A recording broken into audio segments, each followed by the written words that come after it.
Bonsoir Souad Baïssa, bienvenue à Hall Magazine.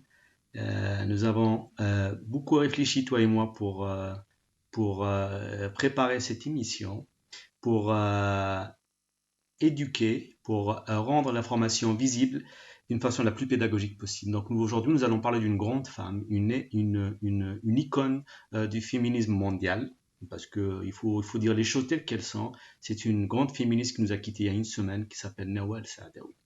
Donc, voilà. Donc, pour être honnête, c'est quelqu'un que je ne connaissais pas. Il a fallu qu'il y ait des féministes qui ont parlé de Nawal Saadawi à juste titre. Et c'est là que j'ai décidé de réparer l'irréparable en faisant appel à toi, parce que je savais que je pouvais compter sur toi et je me suis dit qu'il faut absolument inviter Souad pour nous parler d'une certaine femme qui est décédée à l'âge de 90 ans, qui nous a quittés il y a une semaine, qui s'appelle Nawal El Saadawi. Donc juste qui est Nawal Saadawi, qui est une femme qui est née en 1931, qui est, qui est décédée en 21 mars 2021 dernier. Donc, elle est écrivaine et psychiatre. Et c'est une grande figure de l'émancipation des femmes dans le monde arabe, tel que c'est défini. Elle s'est définie ainsi, mais tu pourras me reprendre plus tard sur ça. Et puis, comme je ne la connaissais pas, je compte sur toi ce soir euh, pour réparer ça. Mais avant ça, j'aimerais que tu nous parles d'abord que tu te présentes, pour ceux qui ne te connaissent pas, de ton combat pour les femmes dans le monde, en Afrique, au Maghreb. Je sais que tu n'aimes pas le mot Maghreb, mais que, et, et, euh, et je sais que c'est pas que tu n'aimes pas le mot Maghreb, mais tu ne veux pas enlever l'africanité au Maghreb. Oui, Voilà, c'est ça. Il faut choisir c'est vrai que les termes et les mots sont importants.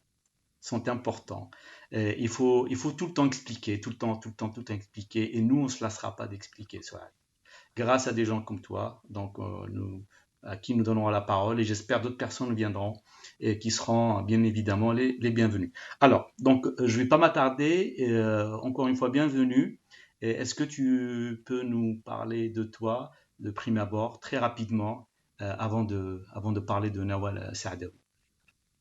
bah écoute, parler de moi, c'est d'abord dire que je suis une militante et que moi, je suis comme Nawel Saadawi, je lève des tabous et je suis une militante féministe, hein, parce que pour moi, il est temps qu'on comprenne ce que veut dire le mot féministe et on l'expliquera tout au long de cette soirée, je le pense, en parlant de Nawel. Et en fait, moi, j'ai commencé à militer politiquement, je peux dire, pour l'Algérie, dans le cadre algérien, puisque je suis une ancienne du Parti de la Révolution socialiste, le PRS, de feu Mohamed Boudiaf. Et j'ai toujours eu une attache particulière pour l'Algérie et elle ne se dément pas au fur et à mesure des années et des années dans lesquelles j'avance, puisque même en militant aujourd'hui en France, dans les milieux européens, etc., j'ai toujours cet attachement qui va vers l'Algérie parce que pour moi, je milite sur les deux rives de la Méditerranée, aussi bien en Algérie qu'en France, parce qu'il y a un lien indéfectible du cœur, mais il y a un lien indéfectible, et on le verra aussi avec Nawel Saadawi, sur le fait que le féminisme n'est pas une invention occidentale, le féminisme, il est pour toutes les femmes dans le monde et le combat pour l'émancipation des femmes est un combat universaliste et qu'il ne s'attache pas à une identité, à une particularité, à une religion. Il est un combat universel parce que nous avons une lutte contre un modèle de société aujourd'hui qui est le modèle patriarcal, qui est un modèle qui opprime majoritairement les femmes, mais qui opprime aussi les hommes, mais sauf que les hommes n'arrivent pas à le comprendre que ça doit être un combat commun. Et moi, ce combat, en fait, pourquoi il date? Parce que je pense que il date pour nous femmes, quand on est dans nos familles traditionnelles, hein, euh, quel que soit le pays dans lequel on vit, dans ces familles où on sent que pour la fille, ça ne va pas être pareil que pour le garçon, et que c'est un combat au quotidien dans notre famille et après qui va se vivre aussi et à l'école et dans la société et tout au long de notre vie. C'est un combat que l'on est obligé de mener pour avoir notre place dans la société.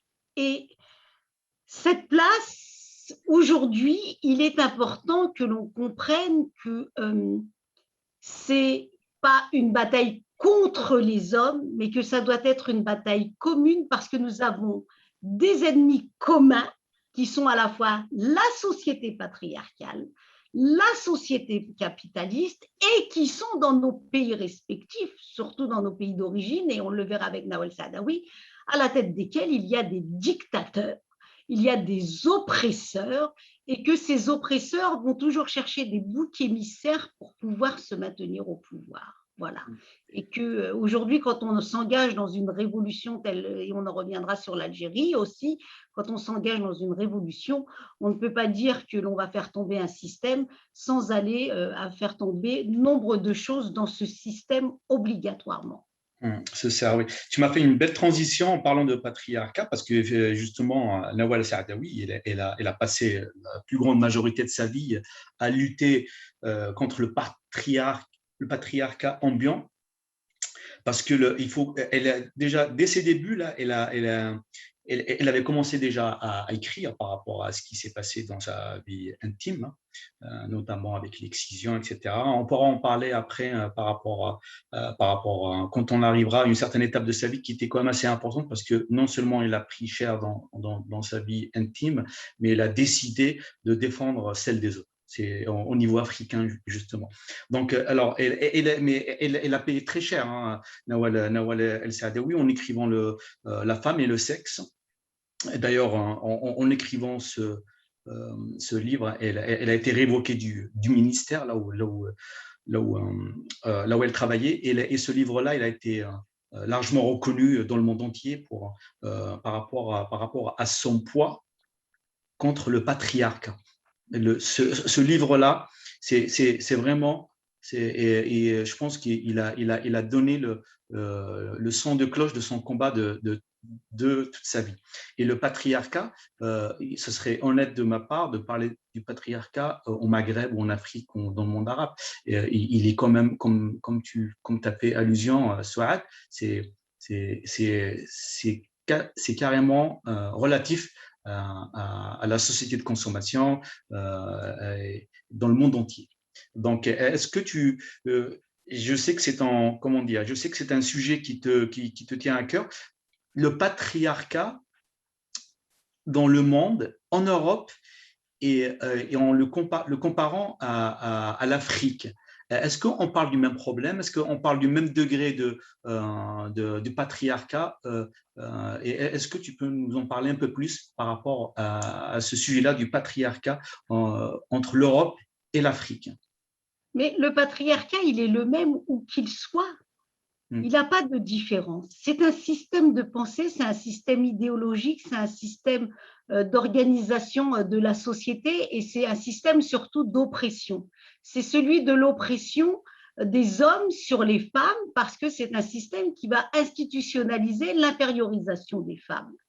Et que l'on soit en Europe, que l'on soit en Afrique, que l'on soit en Amérique, que l'on soit partout dans le monde, les femmes subissent ce patriarcat et elles le subissent dès leur plus jeune âge, elles le subissent dès la naissance. Dès la naissance, pourquoi? Parce que dès la naissance, tu vas comprendre, tu sais que tu ne vas pas avoir le même traitement. Je vais prendre l'Inde. Dès la naissance, quand tu nais fille en Inde, eh ben, tu n'as pas les mêmes chances de survie. Et si tu arrives à survivre jusqu'à l'âge de 5 ans, c'est une chance. Pourquoi? Parce que le système de la dot est un système tellement lourd pour les familles qu'aujourd'hui, quand une fille elle tombe enceinte, avec les moyens modernes de l'échographie, et que l'on sait que ça va être une fille, eh ben, on a fait disparaître des millions de filles et ça va poser des problèmes. Et ça pose déjà des problèmes dans la société indienne. Ce patriarcat, il se vit aussi dans les sociétés européenne et on voit bien ce qu'il engendre. Il engendre encore des violences, il engendre des violences partout, il engendre des violences sexuelles et sexistes dans la rue, au travail, dans la différence entre les salaires, etc. Alors on se retrouve tous confrontés à ce problème. Oui, certes, il y a des pays où il y a eu des avancées, il y a des pays où en fait on a des similitudes, mais on ne va pas avoir les mêmes moyens, voilà, pour pouvoir lutter contre ce patriarcat. Ce qui fait, on a des similitudes, mais ce qui fait la différence, c'est les moyens qu'il y a derrière pour pouvoir lutter et la volonté politique qu'il y a derrière pour pouvoir anéantir ce patriarcat. Voilà. Et pour l'instant, nulle part, il a été anéanti, le système patriarcal. Oui, justement, si nous partons du principe que le patriarcat existe, allez, on va dire partout, est-ce que c'est la réponse, je pense que tu l'as évoqué à la fin de ce que tu viens d'évoquer, c'est la réponse au patriarcat par les institutions, par la politique, une volonté politique qui viendrait par la loi. Ça veut dire que le patriarcat ambiant existe depuis des millénaires, on va dire, hein, donc jusqu'à nos jours, voilà, et que maintenant, dans une société moderne, on va dire l'Occident, parce qu'actuellement l'Occident sont avancés par rapport à la réponse politique face à ce patriarcat ambiant. Bien évidemment, ce n'est jamais, assez, ça c'est clair, mais est-ce que si on revient à l'Afrique, au tiers-monde ou aux pays émergents, est-ce que le manque de volonté politique n'aggrave pas la situation, notamment avec les conservateurs qui sont au pouvoir dans la plupart de ces pays-là? De toute façon, le patriarcat, il a existé même avant les religions. Les religions, elles vont cautionner encore plus le patriarcat parce que dans tous les textes, hein, dans les 3 livres, et Nawel Saadawi l'explique très bien, dans les 3 livres et dans toutes les religions, quelles qu'elles soient, il y a une institutionnalisation de l'infériorisation des femmes et de l'inégalité et de la discrimination des femmes, et que donc on considère que les femmes ne sont pas pareilles et qu'au nom aujourd'hui encore de différences biologiques, on va faire en sorte que nous n'ayons pas les mêmes droits, que les femmes n'aient pas les mêmes droits. En tout cas, ce patriarcat, il est là, et pour reprendre ta question, c'est oui, c'est une volonté politique. Et c'est vraiment aujourd'hui une volonté politique dans tous les sens du terme de savoir est-ce qu'on considère que les femmes sont vraiment l'égale des hommes en tout point de vue, en droit, mais sur toute la ligne, et en plus qu'on n'aille pas chercher chez les conservateurs et dans les religions des prétextes pour maintenir ce patriarcat et les conservatismes. Parce qu'aujourd'hui, le plus grand combat que l'on mène, c'est de lutter contre tous ces pouvoirs qui marchent main dans la main avec les conservatismes religieux majoritairement pour maintenir cette société patriarcale, pour maintenir un ordre familial patriarcal, mais surtout un ordre social bien établi. Et qu'est-ce que dit le féminisme? Justement, pourquoi Nawel Saadawi est subversive à travers un livre comme La femme et le sexe? C'est qu'elle lève tous les tabous. Le tabou des mariages précoces, le tabou de la virginité, tout ce qui se passe sur l'excision des fillettes. Et c'est quoi l'excision? Si ce n'est retirer le plaisir aux femmes et contrôler le corps des femmes et la sexualité des femmes. Voilà. Et c'est des millions de femmes encore aujourd'hui qui sont excisées. L'Égypte, c'est encore 98% des fillettes qui sont excisées. C'est une lutte au quotidien. Dans l'Afrique et dans la corne de l'Afrique, c'est pareil. Et ça a failli atteindre aussi l'Europe, et c'est des lois avec l'interdiction de l'excision qui ont sauvé des fillettes, et qu'aujourd'hui, c'est la volonté politique de comprendre que sur la question des cultures, eh ben, c'est des cultures qui oppriment, c'est des cultures qui portent atteinte à la dignité des femmes, que si il n'y avait pas eu des femmes comme Nawel Saadawi pour dénoncer ce qui se passait, pour les femmes et j'aime pas trop dire dans le monde arabe parce que c'était une universaliste et qu'elle a combattu sur l'ensemble des continents contre le patriarcat et contre tout ce qui portait atteinte à la dignité des femmes, tout ce qui engendrait des inégalités, tout ce qui discrimine les femmes, et j'irais même plus loin, tout ce qui déqualifie les femmes. Aujourd'hui, voilà, ce combat contre le patriarcat, c'est aussi l'un des combats politiques qui est essentiel parce que c'est un véritable combat politique. Le combat féministe, c'est un combat pas simplement sur le fait de changer la loi, c'est de changer les mentalités, c'est de transformer la société.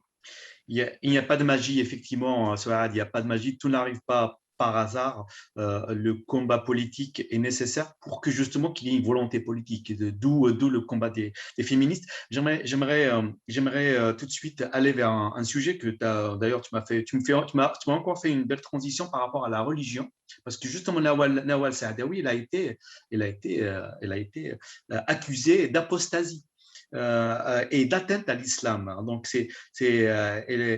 elle a été incarcérée. Est-ce que c'est pour ça ou pas? C'était à l'époque de Sadat, en relisant un petit peu sa biographie. Mais en tout cas, ce qui m'a frappé dans son parcours, c'est qu'elle a critiqué toutes les religions.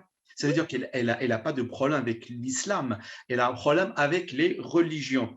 Et elle ne visait pas Dieu, mais plutôt les hommes qui ont œuvré à leur guise pour falsifier les textes sacrés. C'est quand même incroyable. C'est une féministe qui mène un combat énorme dans un pays comme l'Égypte, accusée d'apostasie et qui maintient ses positions contre toutes les religions monothéistes, peut-être même polythéistes. Mais en tout cas, quand j'écoute ce qu'elle dit, comment elle parle, elle parle très souvent des prisons virtuelles que les citoyens vivent dedans. Voilà. Donc, elle a une image, on sent qu'elle a une vie spirituelle. Elle a une vie spirituelle. Elle a toujours prôné l'amour et elle a toujours soutenu les causes humaines. Tu as vraiment utilisé les termes vraiment extrêmement justes et je te remercie. C'est une universaliste. Nawal Saadawi, c'est une femme vraiment incroyable. Et j'espère qu'on aura l'occasion encore d'en reparler parce que c'est comme je disais, c'est une femme magistrale. Moi, j'ai eu la chance et l'honneur de la rencontrer lors d'une conférence internationale féministe et laïque en 2010, qui s'est passée du 16 au 18 décembre 2010, donc à quelques jours de la révolution en Égypte et de la chute de Moubarak. Et nous avions une conférence et je l'ai trouvée charismatique, lumineuse, mais elle avait 80 ans à l'époque, donc c'est 10 ans en arrière, et elle a une intelligence mais foudroyante. Et si tu veux, moi je suis repartie d'Égypte après cette conférence en ayant croisé une femme comme elle au cours de cette conférence, et d'autres femmes aussi d'une intelligence, parce que les féministes qu'il y a eu au cours de cette conférence, c'était quelque chose. Hein. Et moi je suis repartie, si tu veux, rassurée, parce que je me suis dit que le combat que je menais depuis des années, mon combat féministe, de lutte contre l'islamisme, contre les religions, pareil, de la même façon, et qu'on me disait à chaque fois que je suis une féministe occidentalisée parce que je prône la laïcité, la séparation du politique et du religieux. Quand tu rencontres Nawal Saadawi, déjà quand tu l'as lu, quand tu lis Nawal Saadawi, déjà tu es rassuré, mais quand tu la rencontres en tant que femme, tu es encore plus rassuré dans ton combat parce que tu sais que tu n'es pas en train de te planter. Écoute, ça, c'est une photo qui a été prise lors de la conférence internationale féministe qui a eu lieu au Caire du 16 au 18 décembre 2010 et donc était à l'honneur Nawal El Saadawi. Et vraiment, son discours d'introduction nous a permis à nous, féministes qui arrivions d'Europe, d'être rassurés dans notre combat contre les organisations politico-religieuses, justement, et sur le fait de sortir de cette culpabilité à chaque fois d'être désignés comme des féministes occidentalisées. Et Nawel a bien rappelé que le féminisme n'était pas une invention occidentale et que le féminisme était international, il était universel et que la lutte contre le patriarcat, contre le capitalisme, contre le militarisme et contre la religion était un combat universel. Et ça, vraiment, moi, j'ai été très fière d'assister à cette conférence, d'être très près d'elle, de l'avoir rencontrée. Et à la fin de cette conférence, j'ai fait partie des femmes qui m'ont rendu à travers un texte, un hommage. Et moi, je lui ai expliqué comment je l'ai connue à travers ses livres et ce qu'elle m'avait apporté dans ma vie de femme, de militante, de jeune femme, de naissance musulmane. Et je crois que c'est elle aussi qui m'a fait comprendre que je n'étais qu'une musulmane sociologique. Et voilà, bravo, bravo. C'était en quelle année ça, Souad? 2010, à quelques jours de la révolution tunisienne et égyptienne, pour faire tomber d'un côté Moubarak et de l'autre côté Ben Ali. Même dans une interview, un jour, elle dit j'ai passé ma vie à avoir tout le monde contre moi et à un moment, je me suis même interrogée de savoir si je ne me trompais pas à avoir tout le monde contre moi. Et je pense que non, elle ne s'est pas plantée, elle nous a éclairés, elle nous a menés loin. Et d'ailleurs, je vais te dire pourquoi elle nous mène loin. Parce qu'en 1981, Sadat, elle l'attaque contre sa loi sur le parti unique. Bah oui, et c'est pas rien. Et c'est pour ça qu'elle est emprisonnée. En 80. Elle est emprisonnée en 81 parce qu'elle s'attaque, non, elle ne s'attaque pas à n'importe qui, elle s'attaque au président Sadat, elle s'attaque à la politique de Sadat et elle s'attaque donc à sa loi contre le parti unique et elle va faire fort puisqu'elle va se présenter aux élections pour démontrer que voilà. Et il l'emprisonne et elle va passer 3 mois en prison. Et elle explique dans ses livres que Sadat a toujours et que tous nos dictateurs ont toujours utilisé les partis religieux pour se maintenir au pouvoir parce qu'ils ont très peur des partis socialistes, ils ont peur de la gauche, ils ont peur et qu'ils préfèrent nous enfoncer dans une lutte sur la question du religieux plutôt que de nous engager sur la vraie lutte politique, sociale et économique et sociétale. Parce que la vraie lutte, elle est là. Et pour nous détourner de la véritable lutte, celle de la justice sociale, on nous ramène toujours du religieux en faisant peur aux gens, en utilisant la sacralité, en utilisant tous ces instruments-là pour nous détourner du chemin de nos révolutions et de nous détourner du chemin de notre combat politique. Et c'est pas rien quand elle s'attaque au parti unique, donc elle va passer 3 mois. Et elle est marrante parce qu'elle raconte une anecdote en disant quand elle est en prison, avant d'aller en prison, elle a très peur. Et après, une fois qu'elle est en prison, elle a plus peur, elle a de moins en moins peur. Et c'est là qu'elle va écrire son fameux livre Ferdaous ou la voie de l'enfer, et où avec une prisonnière, parce qu'elle explique que les intellectuels ont fait attention à ce qu'ils n'aient pas de stylo, à ce qu'il n'y ait pas de papier, etc. Mais on ne se méfie pas des autres. Et donc, avec une prostituée qui était emprisonnée, elles vont pactiser et l'autre va lui ramener des rouleaux de papier toilette et va lui donner son crayon à sourcil. Et c'est sur ça qu'elle va écrire son livre Ferdaous ou la voie de l'enfer, qui est un livre magnifique, qui est donc l'histoire de Ferdaous, cette femme qui va tuer, c'est une prostituée qui va tuer son macro et qui va se retrouver donc à être emprisonnée, qui va être condamnée à mort, qui va être pendue, etc. Donc elle raconte cette histoire-là dans Ferdaous ou la voie de l'enfer. Elle a même passé un diplôme en prison, donc avec ses co-détenus. C'est incroyable. C'est pour ça que je dis, moi, c'est une icône et c'est une femme magistrale parce que elle n'a jamais quitté sa ligne de conduite. Elle a été incorruptible sur toute la ligne et on peut faire des erreurs politiques. elle a pu faire des erreurs politiques, même quand elle a soutenu après la chute de Moubarak et qu'elle a soutenu les militaires, etc., le régime d'El-Sisi.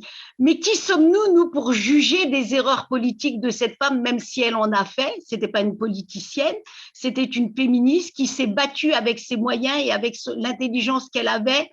Et d'abord, tu sais, quand on est lancé dans une révolution, on ne voit pas tout de suite les erreurs que l'on peut commettre. On peut en pressentir, mais on ne peut pas toujours comprendre le cheminement qu'on va faire dans une révolution.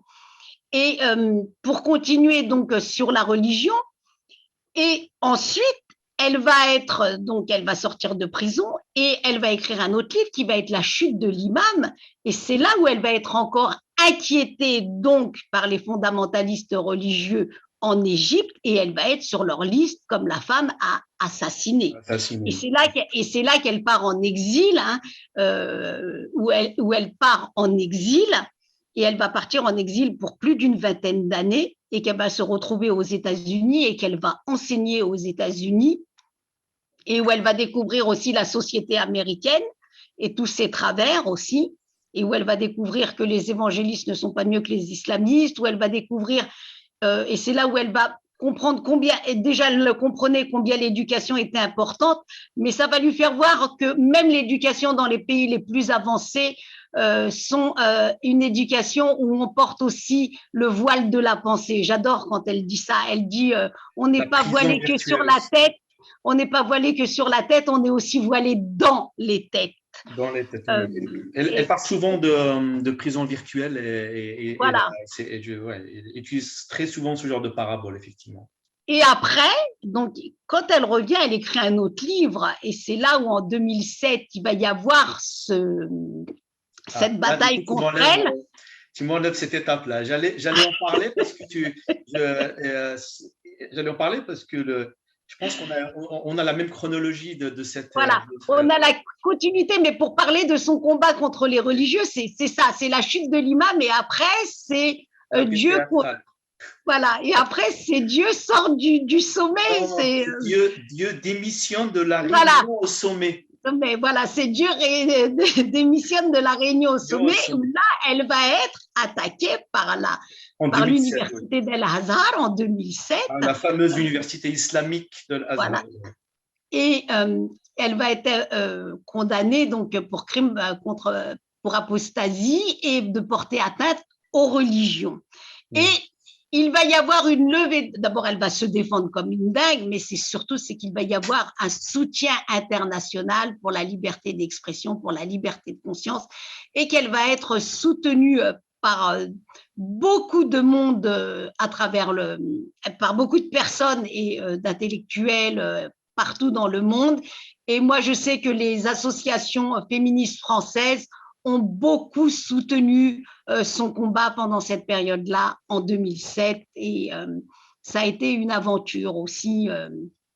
Et c'était bien parce que ça a été aussi une occasion de faire comprendre qui était Nawel El-Saadawi et de faire comprendre aussi combien, voilà, les religions peuvent être dangereuses sur la pensée, sur la liberté de créer, et que ça, c'est une leçon qu'il faut aussi retenir, nous qui sommes dans un combat aujourd'hui, dans un mouvement révolutionnaire en Algérie, combien il faut comprendre combien les partis religieux peuvent être dangereux et comment ils savent utiliser la politique.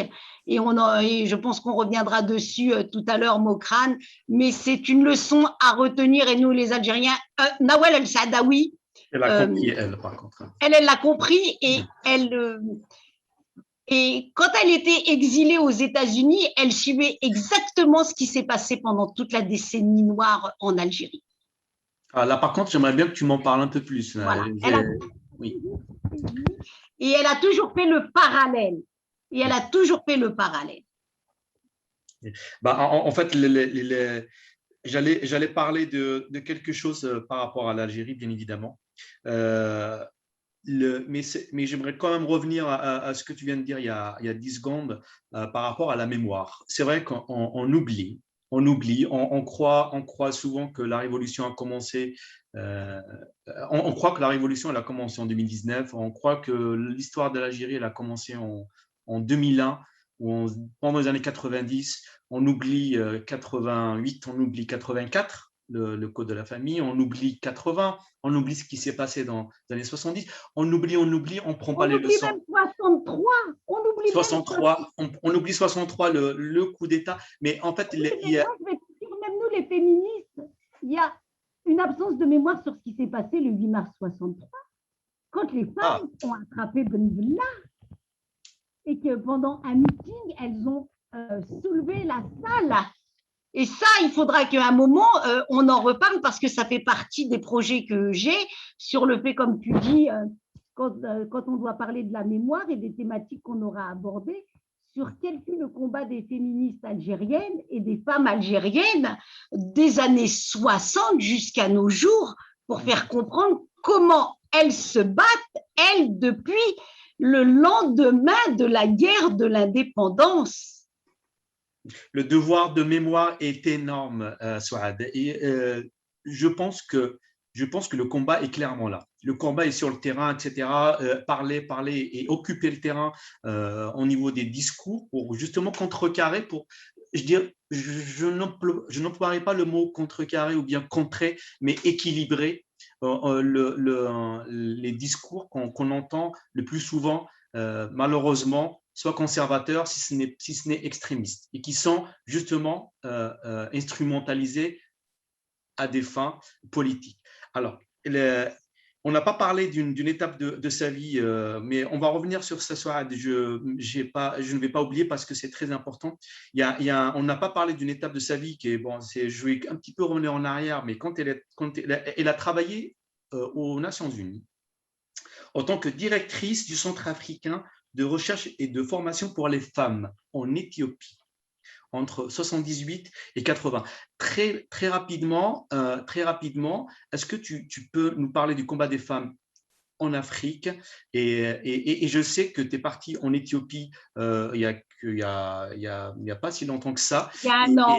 Voilà, juste avant la crise sanitaire. Je me souviens, c'est incroyable le parallèle. Enfin, je me souviens que déjà tu m'en avais parlé, que tu étais d'une façon très passionnante, comme à ton habitude par rapport. Enfin, passionnant, c'est pas peut-être le mot, mais c'est quand même malheureux ce qui se passe et que on se rend compte que le combat d'une personne ne suffit pas, le combat d'une vie ne suffit pas. Il faut le combat de plusieurs générations. Mais il faut quand même, il faut commencer le combat vers la bonne direction, c'est plus important. Et là, en Éthiopie, la femme africaine, est-ce que tu peux nous en parler très rapidement avant de revenir vers l'Algérie, s'il te plaît? Oui, en fait, en Afrique, elles ont un grand combat. Elles sont comme nous, elles ont un combat contre des lois inégalitaires, mais elles ont surtout un grand combat, c'est sur leur corps. C'est la lutte contre l'excision, c'est la lutte contre les mariages précoces. C'est la lutte, par exemple, en Mauritanie contre le gavage des filles. C'est incroyable comment en Afrique, le corps des femmes est mutilé. Hein. Les mutilations sur le corps des femmes, c'est quelque chose de catastrophique en Afrique. Et c'est au nom des traditions, c'est pas toujours au nom de la religion, hein, c'est surtout au nom des traditions. Et Nawel El-Saadawi, dans sa lutte contre l'excision aussi bien en Égypte, c'est un combat qu'elle a mené partout en Afrique et partout dans le monde, parce qu'elle sait très bien ce que ça engendre, puisque elle a été excisée à l'âge de 6 ans.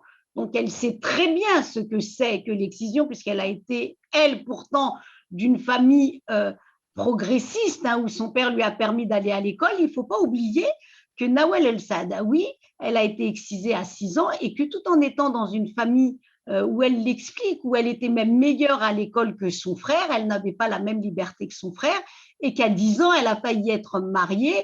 Et c'est ce côté, tu vois, dès l'enfance, elle a ce côté charismatique, le fait de se battre et tout, puisqu'elle va user, et elle l'a écrit dans son autobiographie, elle va user de tous les stratagèmes pour ne pas se marier et faire en sorte que les prétendants ne puissent pas arriver.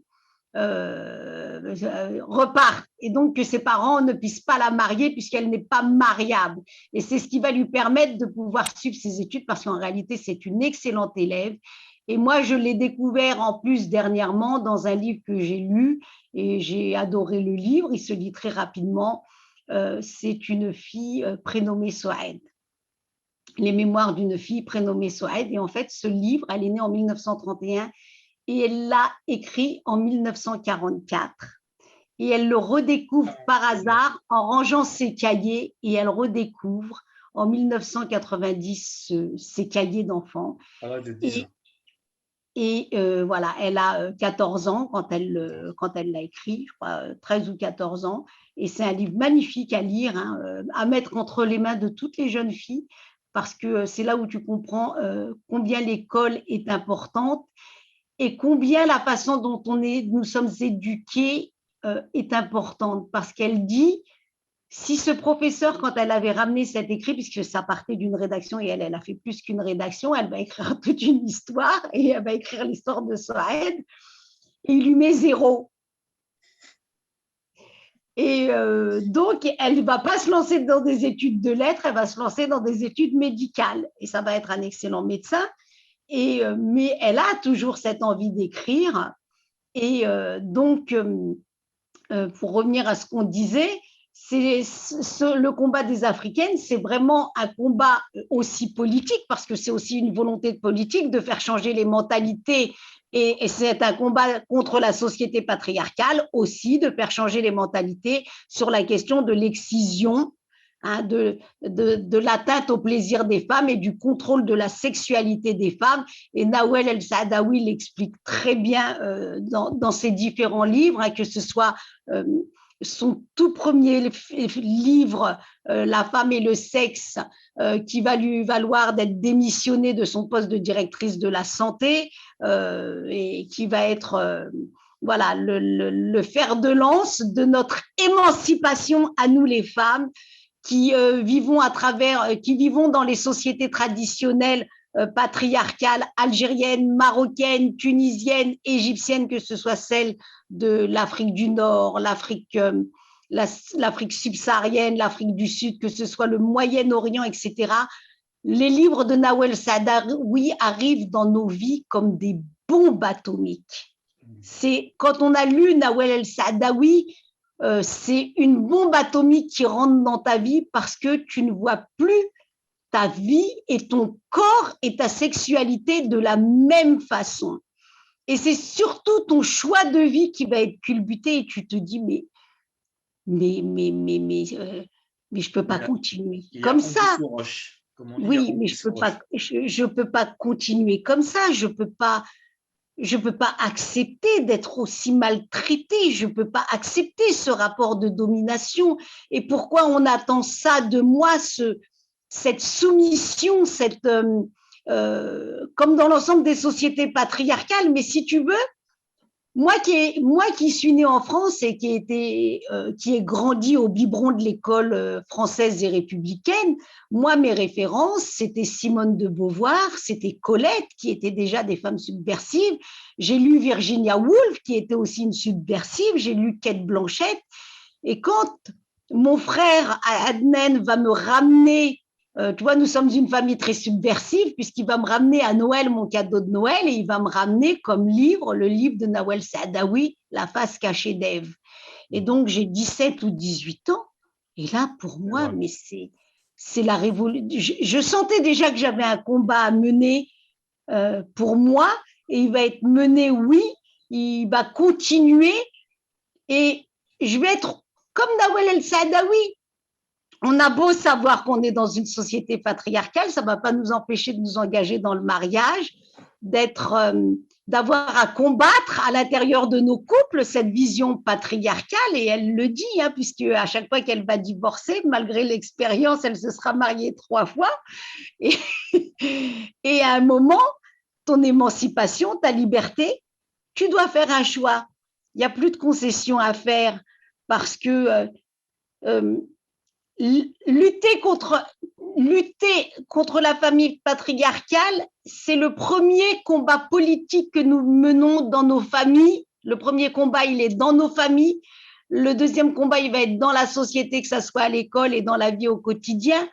Et il est très important parce que si nous, les femmes et les féministes que nous sommes, si on ne va pas jusqu'au bout de ce combat pour l'émancipation, et on reviendra sur le combat qui se mène aujourd'hui en Algérie dans cette révolution, comment peut-on libérer un pays si les femmes ne se libèrent pas?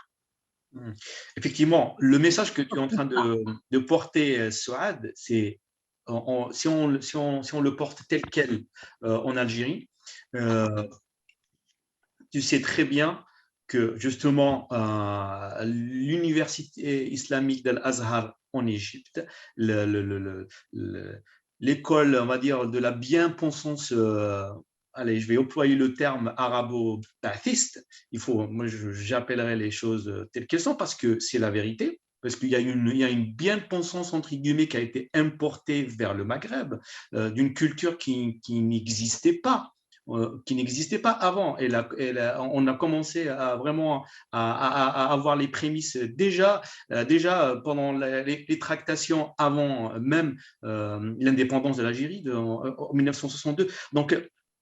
Donc, en Algérie, donc j'ai une question pour toi assez directe. En Algérie, je pense que le message que tu es en train de porter, le message que les démocrates portent, je le sais, j'en suis convaincu, j'en suis très très heureux même par rapport à ce message-là. Si on fait un transfert vers l'Algérie telle qu'elle, on peut trouver un certain écho dans les grandes villes. Dans les grandes villes. Euh, on n'aura pas de souci, je pense, bien que un peu plus difficile maintenant. Mais par contre, qu'en est-il de l'intérieur des villes? Enfin, si on évoque par exemple la liberté de culte, c'est un message qui peut passer dans les grandes villes en Algérie. Mais qu'en est-il des villes de l'intérieur, des femmes qui ne veulent pas autant parler de liberté de culte et qui sont dans une prison virtuelle, comme l'avait dit Nawal Saadawi, et comment porter ce message tel quel, tout en leur disant la vérité et qu'elles sortent de cette prison virtuelle, justement. Je ne sais pas ce Mais que j'étais assez clair.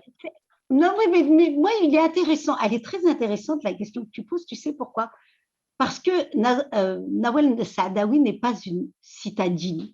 Nawel Saadawi, elle a vécu dans la Basse-Égypte, donc dans ce qui est la partie de la paysannerie euh, égyptienne, tu vois. Et pourtant, elle a réussi à faire comprendre aux femmes, quel que soit le milieu dans lequel elles sont, qu'elles pouvaient s'émanciper. Et aujourd'hui, ce combat-là, c'est pas un combat, il y a les citadines et il y a les autres. C'est un combat commun. Et je ne veux pas penser que les citadines seraient plus intelligentes que les autres. Non, nous sommes confrontés à la même société patriarcale. Nous sommes confrontés à la même chose. Parce que tu crois que les citadines n'ont pas été touchées par l'islamisme et l'arabo-baptisme. Quand tu vois qu'aujourd'hui, celles qui étaient des intellectuels et qui étaient même hier des communistes, aujourd'hui, elles sont capables de se lever et de te dire qu'elles vont aller faire la prière, alors qu'hier, elles étaient communistes. Tu vois comment ça atteint toutes les couches de la société. Donc, c'est pour ça que Plus qu'avant, oui. ce discours-là, pour moi, je ne veux pas me réduire à ça parce que le combat, il est commun, il est pour tous. Et si on se dit ça, c'est qu'on reste encore sur le combat d'une élite par rapport aux autres. Et les élites ne détiennent pas toute la vérité et je pense que nous avons à apprendre les uns et les unes des autres, quelles que soient les régions dans lesquelles nous vivons. Et on l'a vu pendant cette révolution algérienne, ça ne s'est pas levé qu'à Alger dans les grandes villes, ça s'est levé dans tous les villages contre ce dictateur qui était Bouteflika et contre ce système. Donc c'est bien la preuve que le discours prend et que nous avons bien un combat commun. Oui, effectivement. Donc, quand il s'agit d'un combat plus global contre un régime, c'est pas le sujet aujourd'hui, mais sincèrement, donc on a bien vu que la révolution, le message qui est transmis de génération en génération par rapport à la liberté tout court, elle a pris. Elle a pris comme une graine qu'on a plantée dans nos gènes depuis notre naissance, bien évidemment pas par l'école algérienne, hein. C'est bien par nos parents et nos nos arrière-grands-pères, etc., nos aïeux et l'histoire de nos propres parents pendant la révolution algérienne cette relation avec la liberté, la relation avec la terre, la relation avec, avec la liberté individuelle et collective par rapport à tout ça. Donc, c'est vrai qu'en tant pour le peuple algérien a toujours œuvré pour sa liberté, etc. Mais par contre le sujet de la liberté, libérer la femme par elle-même, je dis bien par elle-même, pas par le patriarcat ambiant, c'est que ça a duré tellement, depuis tellement des générations que ça continue encore. Quel est, à ton avis, le message, la meilleure façon, la meilleure méthode pédagogique pour porter ce message de libérer la femme, qu'elle soit citadine ou paysanne, que ce soit dans les grandes villes ou dans l'arrière-pays? Quelle est, à ton avis, ou bien quelle est la femme qui, pour toi, porte ce message en Algérie en ce moment, peut-être récemment? Les femmes portent le message. Il n'y a pas une femme. Les femmes portent le message. Et les hommes doivent porter le message parce que c'est ce que j'ai dit, c'est la lutte contre le patriarcat. Les femmes, elles pourront être libres quand on aura anéanti le patriarcat. C'est cette lutte-là politique que nous avons à mener en commun. Et c'est les femmes et les hommes qui…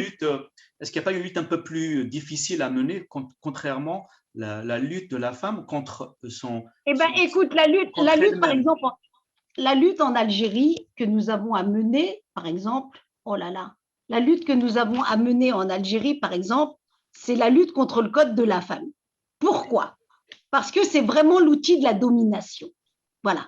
Cet outil-là, en fait, il a existé en 84. Pourquoi? Il ne faut jamais oublier, et c'est pour ça que Nawel Saadawi, pour moi, est vraiment une référence. Quand, dans les années 80, elle se bat contre la loi du parti unique. Nous sommes, nous aussi, en Algérie, avec un parti unique. Nous sommes avec le parti unique qui est le FLN. Et notre lutte, elle était commune.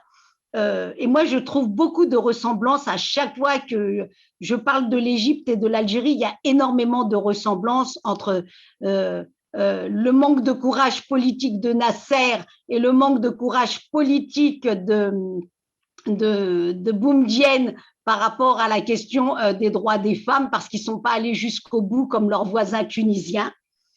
Et ça, c'est clair et net. Et que tous les deux ont eu la même politique du panarabisme qui a permis que les islamistes arrivent et qu'ils ont préféré pactiser tous les deux avec les islamistes et jouer avec les islamistes contre la gauche algérienne, contre le progressisme algérien.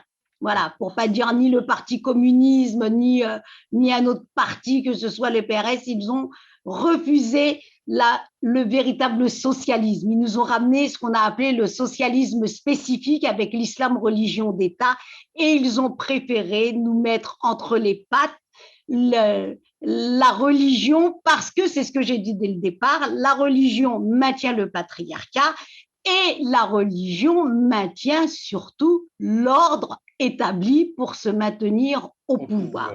Merci, merci. D'accord. Donc, ce parti unique, il est là, et c'est pour ça que le peuple n'arrivant pas, et qu'est-ce qu'il fallait donner? Les hommes, pour pas qu'ils ne se rebellent contre ce parti unique, qu'est-ce que va leur donner le parti unique, justement? Il va leur donner le code de la famille, parce qu'il va leur donner un gage qui est celui du code de la famille, d'avoir de la domination contre qui? Contre l'autre partie de la société. Et c'est comme ça que s'institutionnalise l'infériorisation des femmes.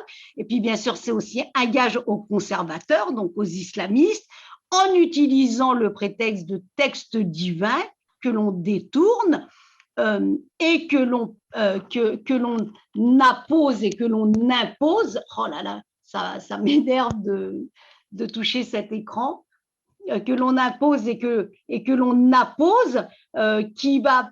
tu te rends compte que l'Algérie, ce n'était pas le pays de la polygamie. Avec le code de la famille, ça va devenir le pays de la polygamie. En Algérie, il y avait moins de 1% de polygamie dans les années 60, et dans les années 2000, on est passé à 7% de la polygamie. Donc, tu vois. C'est encourager, c'est justement encourager, tu as bien fait de rappeler le code de la famille, parce qu'on a beau parler de la mentalité, du devoir de mémoire à mener, le message du féminisme à porter dans le monde citadin et un peu plus dans l'arrière-pays, mais en fait, il y a aussi dans l'équation, effectivement, il faudra ajouter la loi. La loi, parce que la loi, on peut libérer en quelque part les esprits avec n'importe quelle façon, mais tant que la loi est toujours présente, qui opprime la femme, c'est peut-être plus intelligent de combattre cette loi par justement le militantisme féminin et le militantisme démocratique, en plus d'une façon un peu plus globale. Donc, et j'espère que, enfin, moi, là, du coup, je pense que tous les démocrates portent ce message, c'est d'aller vers un pays qui est porté par sa constitution et par ses institutions, un pays de droit démocratique qui donne le droit aux hommes, qui donne le droit aux femmes et aux hommes, leur liberté de culte, et le respect des uns et des autres, la citoyenneté. La fameuse citoyenneté. Oui, c'est la fameuse citoyenneté. La fameuse citoyenneté ne fasse pas la différence entre un citoyen et un autre par rapport à sa couleur, par rapport à ses origines, par rapport à etc., etc. Donc, je pense qu'il y a beaucoup de choses à dire par rapport à ça, effectivement. Voilà, et quand elle lutte, aide contre le parti unique, qui elle va avoir? Elle va avoir à la fois Sadat, et puis d'un seul coup, derrière, il y a qui? Il y a les islamistes. Elle a les religieux qui vont aussi s'attaquer à elle. Et moi, ça me fait sourire parce que ça me rappelle une phrase que j'adore, hein, qui est mienne, et surtout pour l'Algérie. J'ai dit, moi, j'ai toujours dit, je ne veux pas passer du parti unique à la Oumma unique. Voilà. La Oumma, par définition, elle est unique, hein, voilà. de l'extrême, enfin, du Moyen-Orient vers le. Voilà, tu vois, c'est ça, parce que le modèle qu'on nous importe, c'est le modèle d'une Oumma qui serait unifiée, puisque c'est une internationale, et qu'on nous impose un mode de pensée, un mode de. Qui n'est pas le nôtre, effectivement. Qui n'est pas le nôtre, et qui est tellement avec de l'argent à gogo, et c'est pour ça que je te dis l'ordre établi et le capitalisme, etc., la société patriarcale, tout ça, ça a un lien.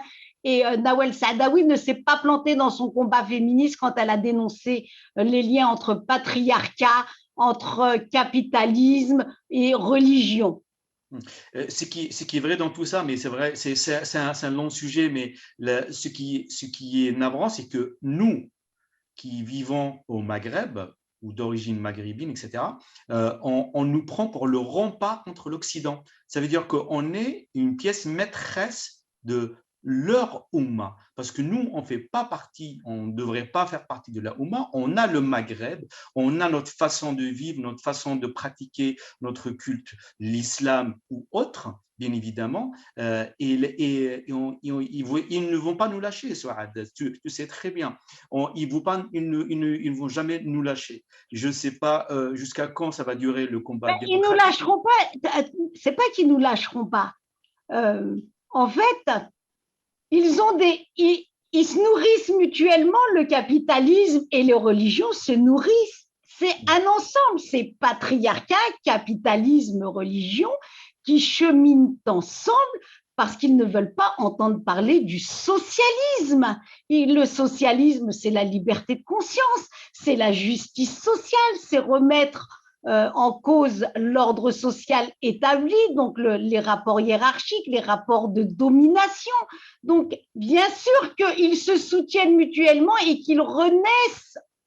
À chaque fois, quand il y en a un qui bat pour mourir, l'autre, il est là pour le soutenir et le faire renaître.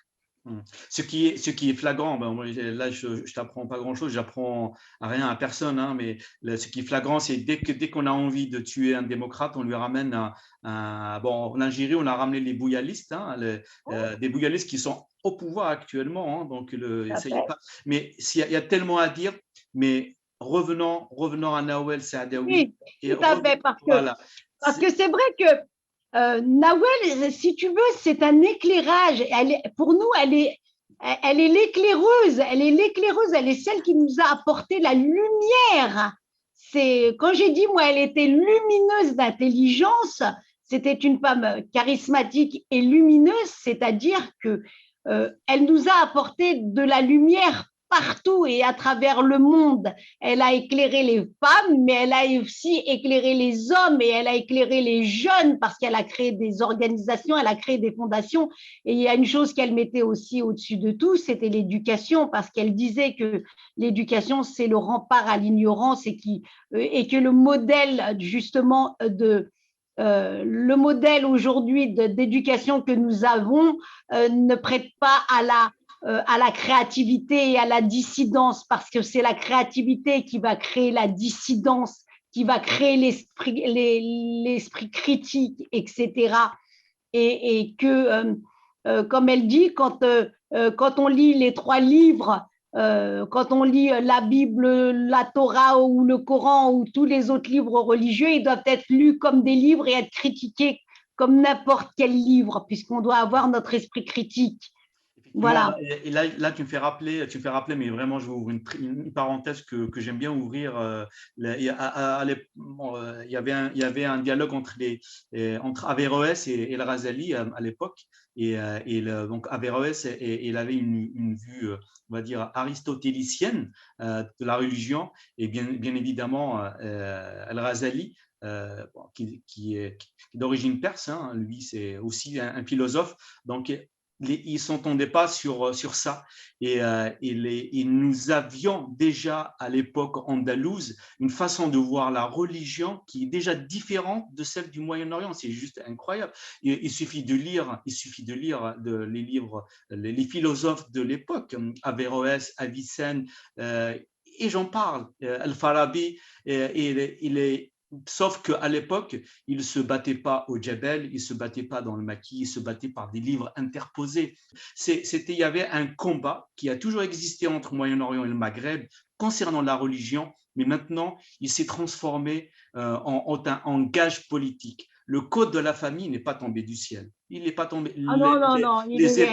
Les événements de 80 ne sont pas innocents. Donc, la force, les forces émergentes de la démocratie en Algérie commençaient à faire leur petit chemin, mais ils ont été écrasés Oui. ils ont été écrasés par la bien-pensance de l'arabo-baptisme du Moyen-Orient et de l'Orient tout court. Non, mais sincèrement, c'est un sujet, j'espère qu'un jour, je t'inviterai pour parler de tout ça, parce que j'aimerais revenir à la phrase que tu avais dite tout à l'heure, c'est le devoir de mémoire. Et moi, je prône la chose suivante, que la mémoire passe par la lecture. La mémoire passe par l'écriture.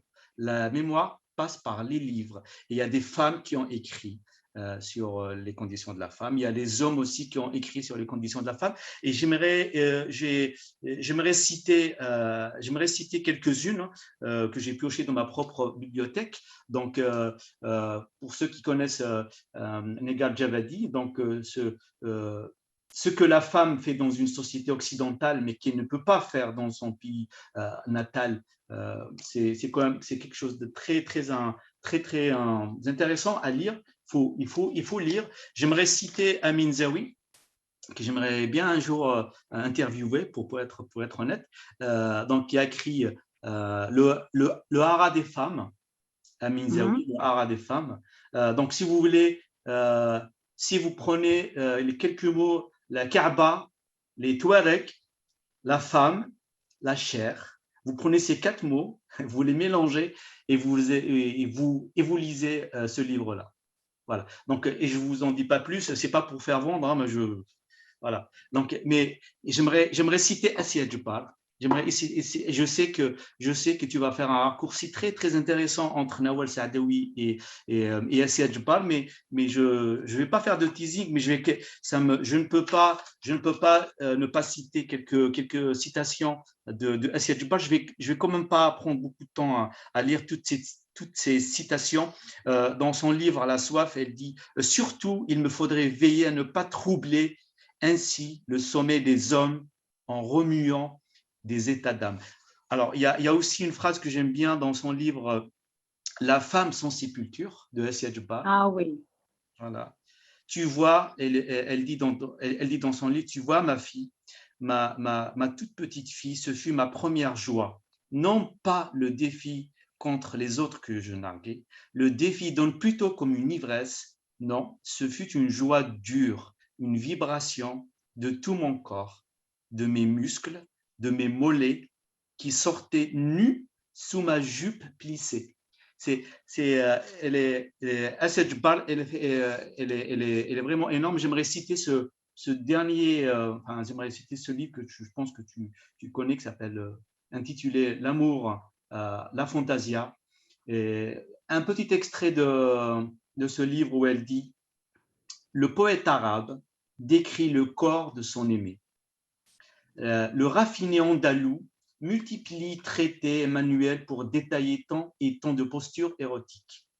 Le mystique musulman, dans son haillon de laine et rassasié de quelques dates, s'engorge d'épithètes somptueuses pour exprimer sa faim de Dieu et son attente de l'au-delà.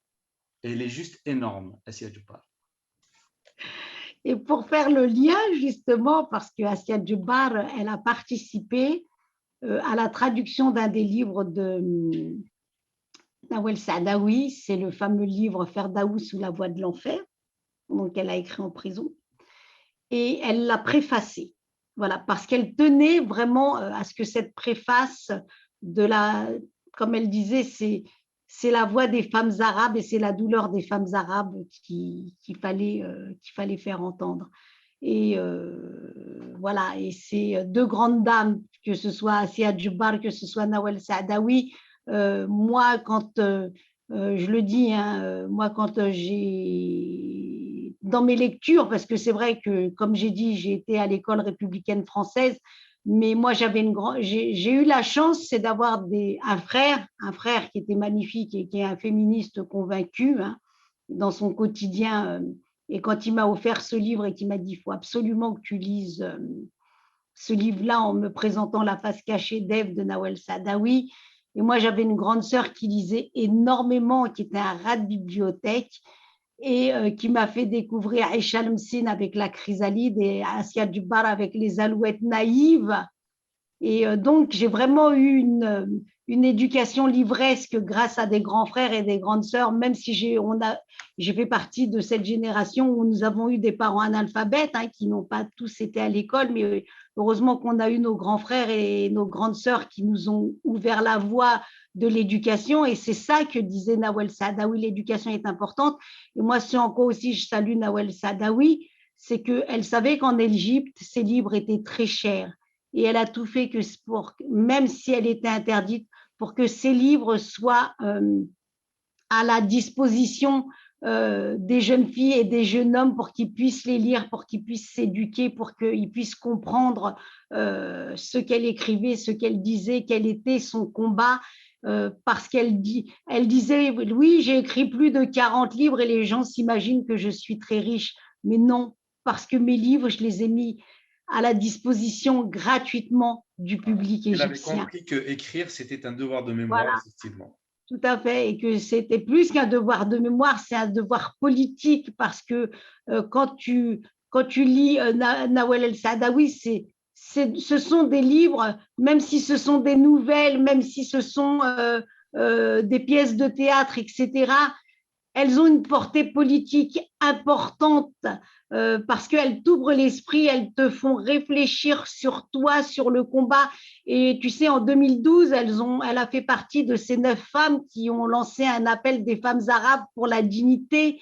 Et justement, où elle parle des codes de statut personnel et où elle dit que les revendications des féministes ne sont pas comprises des progressistes et qu'ils n'entendent pas assez que on a le même souffle pour la liberté, pour la dignité, et pourtant les revendications des femmes sont en deçà de ce qu'elles devraient être.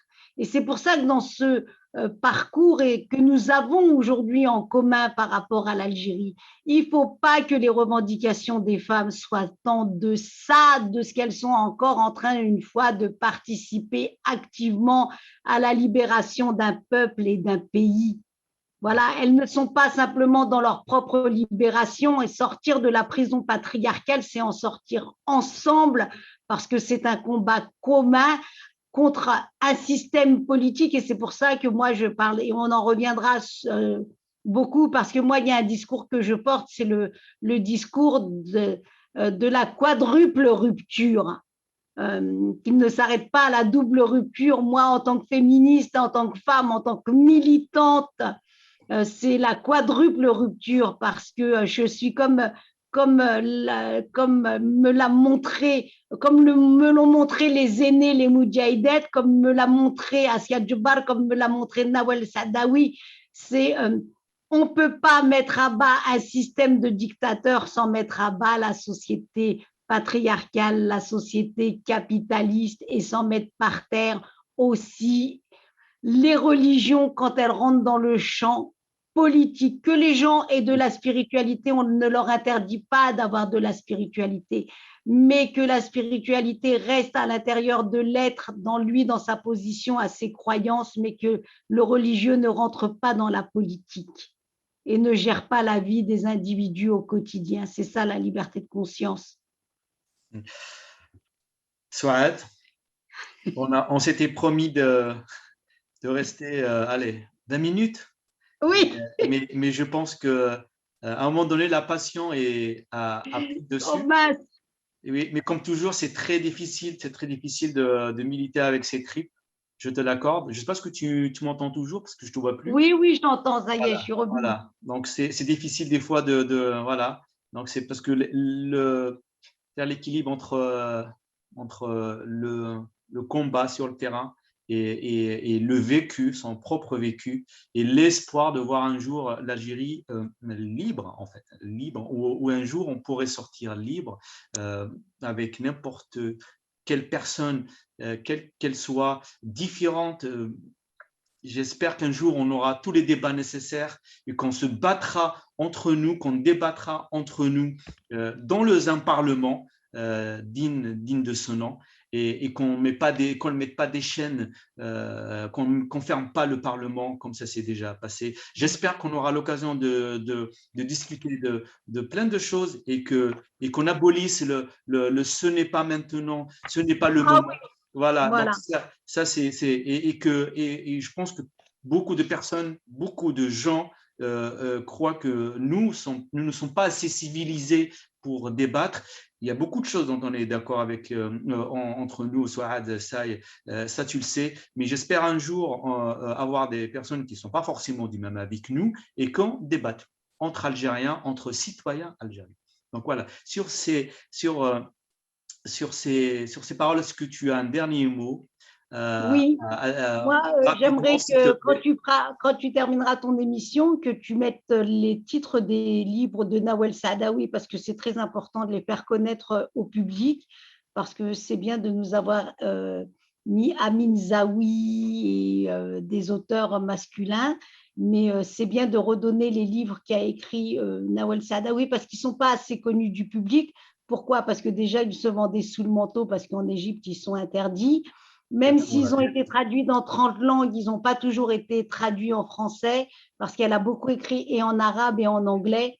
Oui. Et moi, ce que je retiens de cette belle soirée que nous venons de passer ensemble, c'est que, comme tu l'as dit, il y a ce travail de mémoire et que Nawel Saadawi, c'est Nawel Saadawi et que que nous venons de perdre vraiment une très grande dame qui a beaucoup apporté aux femmes dans le monde arabe, on va dire, mais même si j'aime pas ce mot-là, mais